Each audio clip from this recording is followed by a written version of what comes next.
Znači, vjerovatno ovo će biti sekundarni klip, a ovdje gore se nalazi primarni klip. A sad nismo donijeli stablo, donji deo, ali on može da ima i 6 klipova.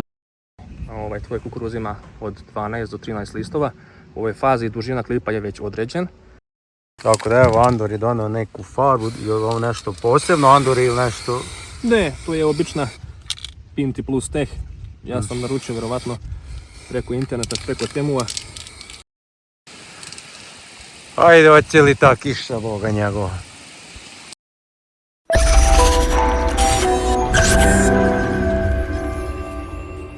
Pozdrav svima, evo ga jedan video o kukuruzu. Projekat Kukuruz 2026, već više videa sam pravio kukuruza, evo nastavljamo. Tu je sad faza intenzivnog porasta. I evo, izašao sam sa kolegom, sa Andorom, iz predstavnika kuće Sufle. Evo, Andor polako postaje stručni saradnik na ovom HD Agro kanalu. Tako da, hoćemo tu nešto da pogledamo i odmah i vama da pokažemo. Tako da, sad će nam Andor reći zašto smo zapravo mi izašli i šta ćemo pogledati. Ništa, Andore, kaže onda šta je danas na repertoaru. Pozdrav tvojim gledalcima. Trenutno se nalazimo na njivi kao i prošli put gdje imaš posijano, imaš dva hibrida, Pianello i Device. Pianello je V490, Device je V420. Prošli put kad smo obilazili parcele, vjerovatno oni koliko smo imali su 5 do 7 listova, ako se dobro sjećam, pošto više smo pričali o herbicidima i o razvoju korenovog sistema i o tome kako se Opticid ponaša, to je naš biostimulator, kako pomaže i kako poboljšava korenjavanje. Znači evo nas, danas je 22. jun, kad smo vi obilazili parcele, tad je već ta faza, da kažemo, diferencijacija cvasti je već bila završena. Znači kukuruz je već prešao u generativnu fazu. Sada traje intenzivni porast, znači ako hoćeš možeš izabrati jednu biku, pa ajde da napravimo vertikalni presjek, pošto prošli put kad smo bili tu, onda gledali smo sa spolja kako bijke izgledaju, u kakvom stanju su, a sada ajde da napravimo vertikalni presjek pa da vidimo kako izgleda stablo. Inače, samo da napomenem da malo me nervira ova parcela, pošto nisam uspio ni ja dobro da pripremim, a i na nekim mjestima je onako zemljište nešto, nemam pojma, nije u redu, pa u flekama onako ne razvija se kukuruz, ali ajde izabrat ćemo jedan prosječan. Aj, kad smo već tu, ajde onda da vidimo. Ajde da vidimo. Znači vidi se dole da tu je već formiran sekundarni, ajde kažem, koren, znači on prvenstveno ima funkciju da drži stablo uspravno, ali sekundarno može da se usvaja i može da usvaja i hranjive materije i vode, ali primarni stablo, primarni koren je već ušao dublje. To je sekundarni koren. Ajde da izvadim ovu biku i da uzmemo, znači ima 1, 2, 3, 4, 5, 6, 7, 8, 9, 10 list, ajde može da bude 11, znači između 10 i 12 listova ima.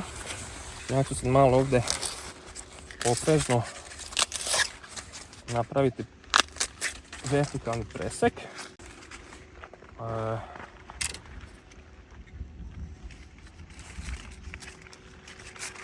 Znači u ovom fazu bika intenzivno usvaja hranjive materije i vode i produžava stablo, da bi posle, znači logično je da stablo će biti glavno mjesto da skladište rezervi. Znači kao što se vidi, tu je internodija, znači nodus, internodus, nodus, internodus. Nema truljenja, znači stablo je, bika je zdrava. A ja sam ovdje malo pogrešio, ali ako bit ću malo precizniji, onda naći ćemo i muški polni organ, znači tu je već metlica. Lijepo se vidi. Znači on je već u generativnom fazu. U pitanju je Pianello, jel? U ovom delu parce je Pianello. Da. Ili device. Ovo je Pianello. Ovo je Pianello, dobro. Znači on je V490. Jeste, ne vidi se još metlica, ali ajde da kažem iz fiziološkog aspekta on je već u generativnom fazu. Ako imamo sreće, onda naći ćemo i buduće klipove. To je malo teže pronaći, ali trebalo bi da bude ovdje kod internodije. Znači, sa jedne naizmjenično se razvijaju, sa jedne strane, druge strane, jedne strane, druge strane. Ovdje na vrhu smo našli jednu, znači to je već, ajde da kažem, mini Pianello. Vjerovatno ne vidi se preko telefona, a stavit ćemo ispod mikroskopa pa tamo ću pokazati kako sad izgleda. Dobro. Evo, iznijeli smo uzorak, tu ćemo sad pod mikroskopom to da pogledamo. Inače, device, soufflé device, Pianello je onaj, ovo što smo uzeli uzorak je soufflé device, tako da tu mala ispravka. Ajde vidimo šta ćemo tu sad moći da pogledamo. Ok, evo ga, to ćemo sad pogledati malo preciznije, samo onda kažem Andore šta tu vidimo. Znači jeste, tu je, kao što smo rekli, muški polni organ, znači metlica, i pod mikroskopom, vjerovatno preko kamere se ne vidi, ali ako bit ću dosta precizno, onda možemo ovdje da izvadimo i budući klip. Znači, interesantno da kod kukuruza ide naizmjenično, znači sa jedne strane tu jedan klip i ovdje je već početak, počinje da gura i drugi, znači evo sad ću da to izvadim pa pod mikroskopom bolje se vidi, znači vjerovatno ovo će biti sekundarni klip, a ovdje gore se nalazi primarni klip, a sad nismo donijeli stablo, donji deo, ali on može da ima i 6 klipova, znači ja sam kući gledao, računao, ja sam prebrojio 6 klipova, ali samo primarni i sekundarni klip će razviti do kraja, dok najčešće ostali zakružljaju. Ali ima potencijala za više klipova.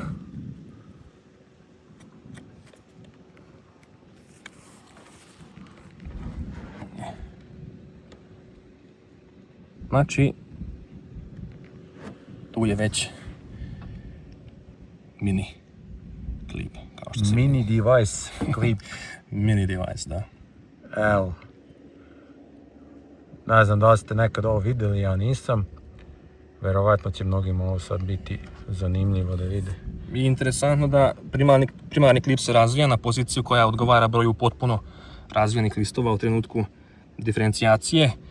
U stvarno, znači to uvećamo još za 7. Naprimjer, ako je diferencijacija nastupila u fazi 6 listova, onda primarni klip će se formirati u 13. listnoj poziciji. To je interesantno, a tu je sekundarni klip, to će biti ispod njega. Zatim tercijarni, a dobro, vjerovatno imat ćemo samo primarni, eventualno sekundarni, ali naravno primarni klip zauzima najvišu poziciju kako bi dobije što više svetlosti. Ništa, je samo Andor još nam kaže praktično ovako, ok, pogledali smo ovako malo na stručnom nivou, aj sad praktično ovako da razumemo šta smo sad mi tu vidjeli, šta možemo da zaključimo.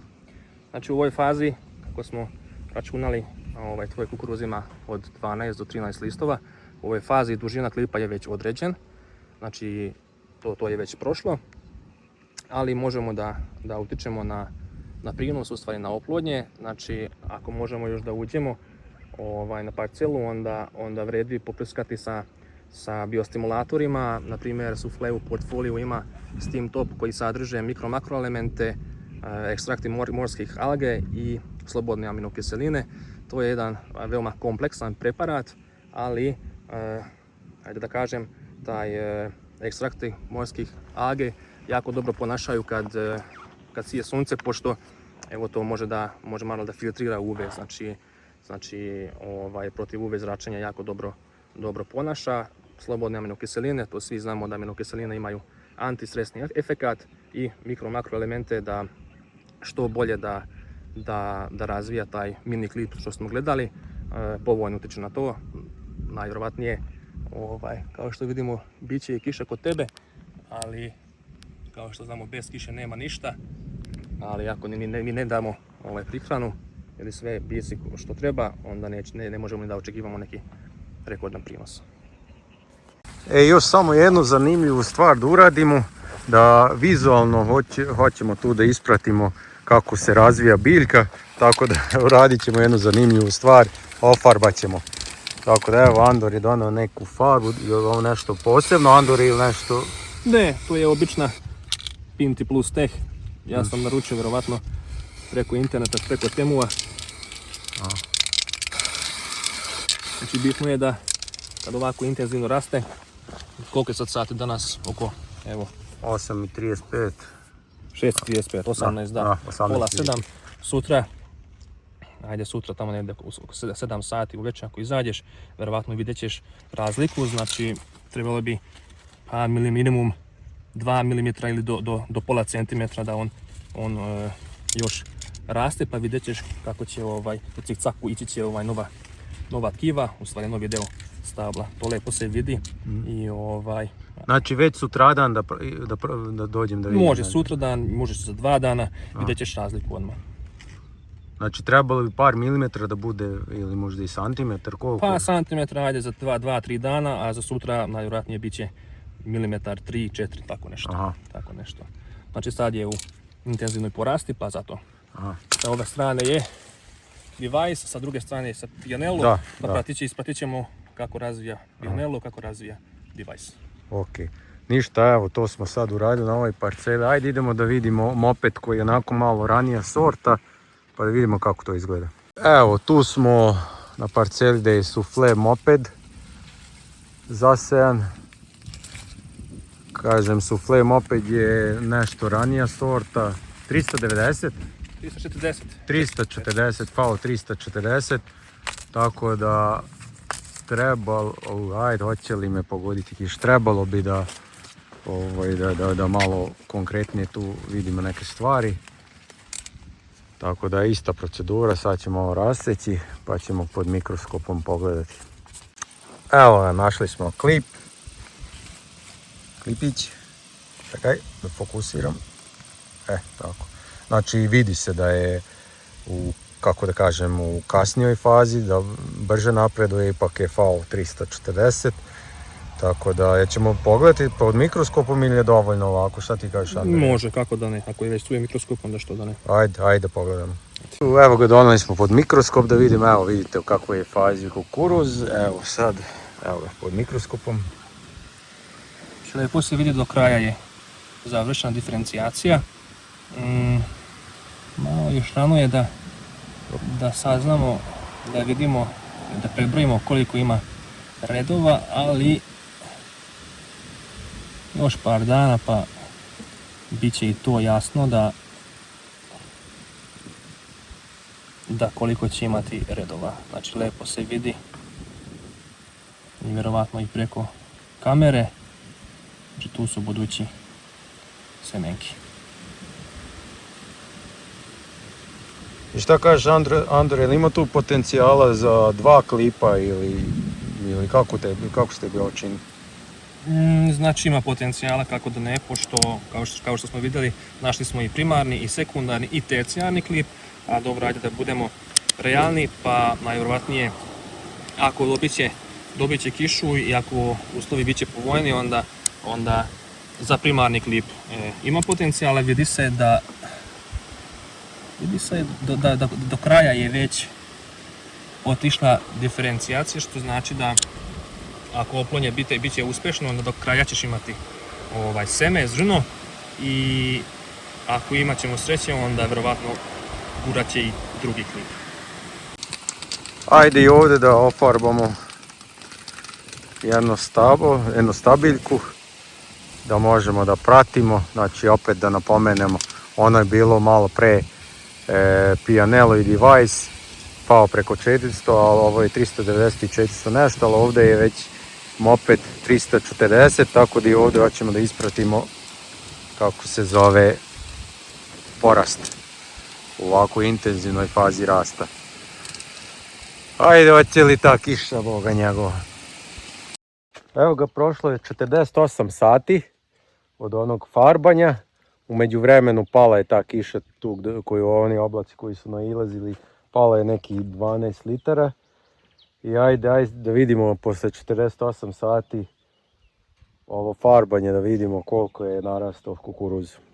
Evo ga, sad će nam tu Andor izmeriti. Da. Znači kad smo to farbali pre 2 dana, jel? Da. Pre 2 dana vidi se da stablo produžava. Znači, znači da uzmem ovako da vidimo. Ajde da kažem 5 cm, znači dnevno 2,5 cm može da raste ovako. Znači dnevno 2,5 cm. Vidi se da ide i, znači ne samo gore, nego malo da napuni hranjive materije u stablu, ide i gore. Naravno ovdje će biti rezervi za vrijeme generativne faze, odnosno na oplodnje. Dobro, znači i zadebljava se i zadebljava se, da, i produžava se. I raste. Znači to je bio moped, sufle moped, aj sad dekalb, pošto ovo je ta parcela gdje imam i upoređujem dekalb DK C5075 i moped, sufle moped, da vidimo kako dekalb ide. Ovdje već ima 10 cm, ajde kažem. 10 cm, znači dnevno 5 cm, jako brzo raste, što znači da on je malo kasniji fao, koji je ovaj fao?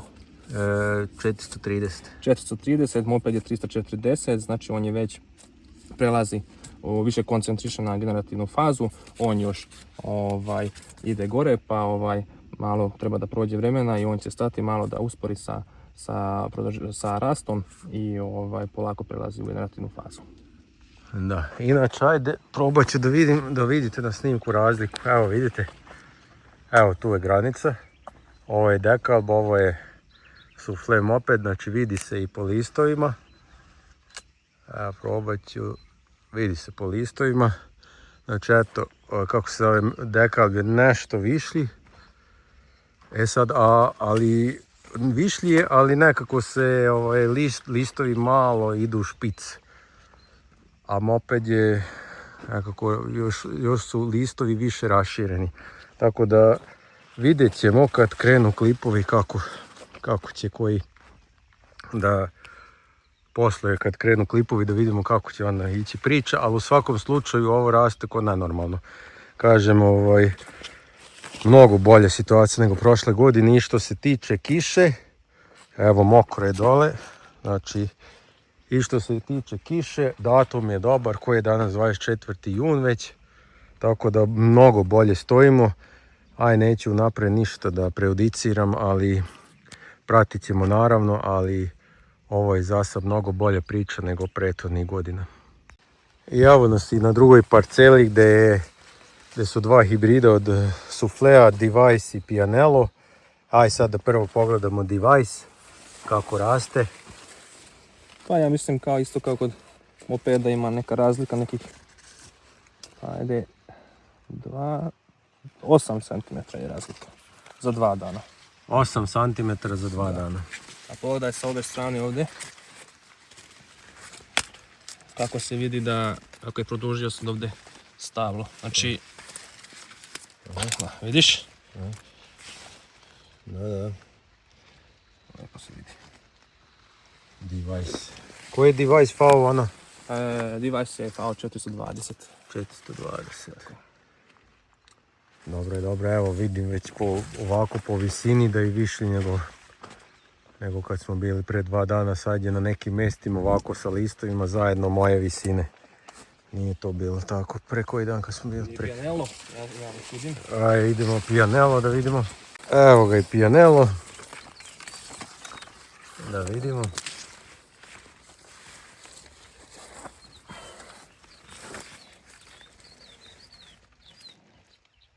Devet centimetra. Da. Ovaj brže raste za centimetar. Ništa, hvala onda Andoru za ovu analizu. Meni je bilo zanimljivo, prvi put vidim ovakve analize i što se tiče ovog mikroskopa i što se tiče ovog farbanja. u suštini, ajde još jednom da ne budem dosadno ponovim, trenutno dobro izgleda kukuruz, trenutno. Sad sledi jedan toplotni talas, kažem danas je 24. do 1. jula kažu da će biti toplotni talas tipa do 38 stepeni i onda opet će neke kiše doći, tako da ajde, po meni ako dođu te kiše 1. jula onda će to biti dobro sa kukuruzom. A ako se ispostavi da ne bude kiše, onda će biti probleme, onda ću definitivno morati intenzivno ovo da zalivam, ovu parcelu koju mogu, ovu tu. Tako da to će biti priča o kukuruzu kad budem naredni video pravio, što se tiče naravno kukuruza. Tako da ništa, sa kukuruzom se vidimo za nekih 10 dana, da vidimo da li je pala ta kiša i da li su krenuli klipovi, da li su dalje krenulo cvetanje i sve to, tako da vidimo se. Pozdrav!